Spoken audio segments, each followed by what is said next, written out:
என்கிட்ட பாத்தீங்கன்னா 21,000 காயின் இருக்கு. என்னங்கிறப்ப ஆனா கொஞ்சம் சும்மா இருக்கியா, மனப்பாடம் பண்ணி ஓட்டிக்கிட்டு இருக்கேன். போய் மெடிக்கிட் வாங்குவோம் அப்படின்னு சொல்லிட்டு நானும் பாத்தீங்கன்னா நேரா மெடிக்கிட் வாங்க வந்துருவேன். நானும் பாத்தீங்கன்னா இருக்க காயினுக்கு பிறகு மெடிக்கிட்ட வாங்கி போடு அப்படின்னு சொல்லிட்டு இருக்க காயினுக்கு பிறகு மெடிக்கிட்ட வாங்கி போட்டுட்டு இருந்தா இங்க பாருங்க எவ்வளவு சூப்பர் மெடிக்கிட்னு. இடையில வேற என் டீமேட் வேற கொண்டு வந்து காயின் எல்லாம் கொடுத்துட்டு போயிருவான். பர்முடா மேப்ல நான் சொல்லவே தேவையில்ல, இருந்தாலும் இந்த பாக்ஸை நோட் பண்ணி வச்சுக்கோங்க. உனக்கு பாரு பாயிண்ட் மேல பாயிண்ட் கிடைக்குது.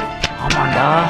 அப்புறம் என்ன, நம்ம வாட்டுக்கு இருக்க சூப்பர் மெடியை பூரா கலெக்ட் பண்ண வேண்டியது அப்படின்னு சொல்லிட்டு நானும் பாத்தீங்கன்னா இருக்க சூப்பர் மெடியை பூரா கலெக்ட் பண்ணிட்டு நேரா லாஸ்ட் ஜோன் வந்துருவேன். இங்க வந்து பார்த்தா என் டீமேட் 3 பேருமே செத்து போயிருவாங்க. சரி 3 பேர்த்தையும் இப்ப போய் ரிவே பண்ணணுமே அப்படின்னு சொல்லிட்டு நானும் பாத்தீங்கன்னா நேரா வெண்டிங் பாக்ஸ் உள்ள வந்துருவேன். இங்க வந்த பிறகு பாத்தீங்கன்னா வச்சுக்கல, நானும் இந்த சூப்பர் மெடிக்கிட்ட சுத்திட்டு இறங்கி ரிவே பண்ணிடலாம் தான் பார்த்தேன். ஆனா கொஞ்ச நேரம் இவங்களை வச்சு அலக்கழிப்பா அப்படின்னு சொல்லிட்டு நானும் பாத்தீங்கன்னா இந்த இடத்துல அங்கிட்ட இங்கிட்ட வண்டியை போட்டு திருப்பிக்கிட்டு இருந்தேன்.